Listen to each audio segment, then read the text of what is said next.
أعوذ بالله من الشيطان الرجيم. بسم الله الرحمن الرحيم.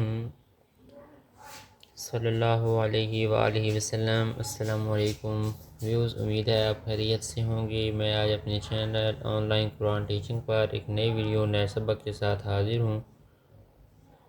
ویوز، آج ہم نے سورہ النساء کی آیت نمبر 45 پڑھنی ہے. چوتھا رکوع ہم نے 5ویں سپارے کا شروع کیا ہوا ہے، تو چلتے ہیں آج کے سبق کی طرف. وو لام زبر ول. وو اسلام تشدید ول کے ساتھ اگر ملی، یہ الف اور یہ لام نہیں پڑھ جا رہے. یہ وو اسلام تشدید ول کے ساتھ اگر ملی، یہ الف اور یہ لام نہیں پڑھ جا رہے. یہ 3 دندانوں والی شکل جو آپ کے سامنے آئی ہوئی ہے لام کے اوپر، اسے تشدید کہتے ہیں. تشدید کی تعریف سن لیں آپ. تشدید پر لفظ 2 مرتبہ پڑھا جاتا ہے، ایک دفعہ اپنے پہلے حرف سے مل کر اور دوسری مرتبہ خود. ٹھیک ہے، کس طرح؟ وو اسلام تشدید والی کے ساتھ اگر ملی تو یہ ایک بار پڑھا گیا، وو لام زبر ول بنا. دوسری بار یہ لام کھڑا زبر لا. کھڑا زبر کو ہم ایک الف کے برابر لمبا کرتے ہیں، مطلب 2 زبر کے برابر. ہا پیش ہو. واللہ، مطلب یہ لفظ 2 مرتبہ پڑھا گیا. ایک بات. دوسری بات یہیں پر ایک اور سن لیں. لفظ اللہ کی نام ہے، یہ موٹی کر کے پڑھی گئی ہے آپ یہاں پر، لیکن اس سے پہلے زیر ہو تو یہ باریک پڑ جاتی ہے، ورنہ یہ ہر حالت میں پر موٹی پڑ جاتی ہے. اس سے پہلے زیر ہو تو یہ باریک پڑ جاتی ہے، ورنہ یہ ہر حالت میں پر موٹی پڑ جاتی ہے. وو لام زبر وو، لام کھڑا زبر لا، ہا پیش ہو، واللہ. اس طرح بن گیا لفظ. آگے چلتے ہیں. حمزہ عین زبر آ. الف کے اوپر زبر، زیر، پیش یعنی کوئی بھی حرکت اگر آ جائے تو یہ حمزہ بن جاتی ہے. حمزہ اس عین جزم والی کے ساتھ اگر ملی، یہ علامت جو آپ کے سامنے عین کے اوپر آئی ہوئی ہے اسے جزم کہتے ہیں. جزم والا حرف ساکن کہلاتا ہے اور اپنے پہلے حرف سے مل کر پڑھا جاتا ہے. حمزہ عین زبر آ اس طرح بن جائے گا. جس حرف کے اوپر جزم ہو اسے ساکن کہتے ہیں. لام زبر لا، میم پیش مو. اعلم. واللہ، واللہ اعلم. بازر بھی حمزہ عین زبر آ، دال الف زبر د. الف سے پہلے زبر ہو اسے الف مدہ کہتے ہیں، اس کو تو کرتے ہیں ایک الف کے برابر لمبا، لیکن اوپر ہوا ہوئی ہے جی مد، تو زیادہ لمبا ہونا ہے اب دال نے. دال الف زبر د اس طرح بن جائے گا. حمزہ زیر ای، کاف میم پیش کم، بِأَعْدَائِكُمْ. واللہ اعلم بِأَعْدَائِكُمْ. تو پر وقف کرنا اولا ہے، ہم یہاں پر وقف کر دیتے ہیں. اگر ہم یہاں پر وقف نہیں کریں گے پھر بھی لفظ اسی طرح ہی پڑھیں گے، کیونکہ میم ساکن کے بعد میم اور با کے علاوہ کوئی بھی حرف آ جائے وہاں پر اظہار کا قاعدہ لگتا ہے، یعنی ہم غنہ نہیں کرتے. تو یہاں پر وو آیا ہوا ہے آگے تو غنہ نہیں ہوگا. غننے کا مطلب آواز کو ایک الف کے برابر لمبا کرنا اور ناک میں لے کر جانا ہوتا ہے. تو ہم یہاں پر وقف کر دیں تو بھی لفظ اسی طرح پڑھیں گے، وقف نہیں کریں گے تو بھی لفظ اسی طرح ہی پڑھیں گے. لیکن تو پر وقف کرنا اولا ہے تو ہم یہاں پر وقف کر دیتے ہیں. لفظ بن جائے گا بِأَعْدَائِكُمْ اس طرح.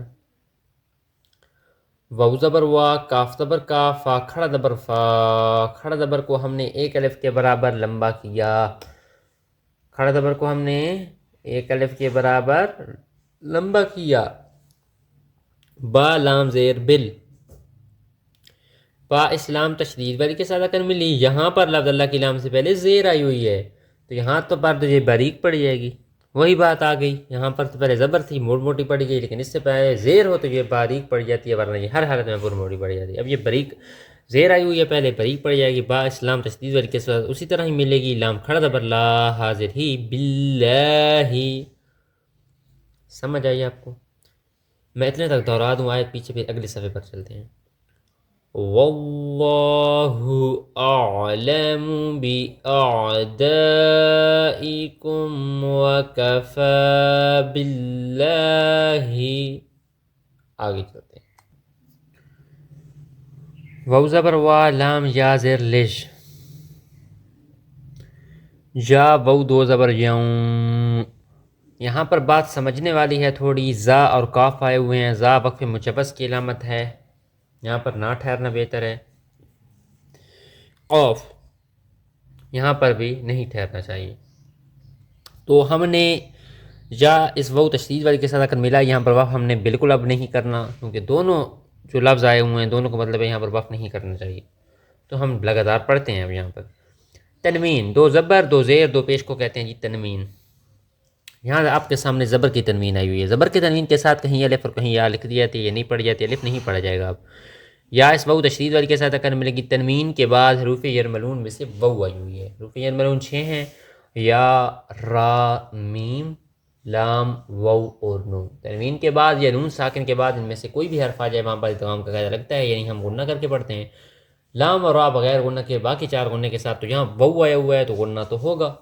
یا وو دو زبر یوم اس طرح بن جائے گا. غنے کا مطلب آواز کو ایک الف کے برابر لمبا کرنا اور ناک میں لے کر جانا ہے.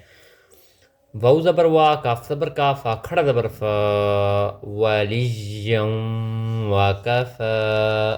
با لام زیر بل. با اسلام تشدید والی کے ساتھ اگر ملے گی لفظ اللہ یہ لام نہیں پڑ جائے گی. با لام زیر بل، لام کھڑا زبر لا، حاضر ہی، باللہ اس طرح.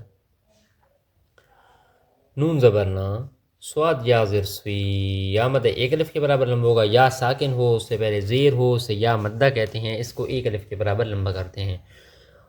یہاں پر وقف کریں گے تو لفظ بن جائے گا را، علی زبر را. ایک زبر کے ساتھ یہ الف بھی پڑی جائے گی. یہاں پر ہم سانس لیں گے یعنی وقف کریں گے تو باللہ نصیرا اس طرح. ہم یہاں پر وقف نہیں کریں گے تو پھر کس طرح پڑھیں گے؟ پھر تنوین کے بعد حروف یرملون میں سے میم آئی ہوئی ہے تو یہاں پر ادغام کا قاعدہ لگ جائے گا، یعنی ہم غنہ کر کے پڑھیں گے تو یہ الف زبر کے ساتھ نہیں پڑھا جائے گا. پھر نصیرا من الذین آگے لگاتار اس طرح پڑھتے جائیں گے. ٹھیک ہے، یعنی ہم پر غنہ کر دیں گے. نصیرا من الذین آگے لگاتار اس طرح ہی پڑھتے جائیں گے. یہاں پر وقف کریں گے تو را، الف زبر را، پھر ایک زبر کے ساتھ یہ الف بھی پڑ جائے گی. نصیرا اس طرح بن جائے گا. ولیجا وکفی باللہ نصیرا. تو ویوز یہ تھا آج کا ہمارا سبق. انشاءاللہ میں کل نئے ویڈیو میں نئے سبق کے ساتھ حاضر ہوں گا. تب تک آپ سے اجازت چاہوں گا. اللہ حافظ.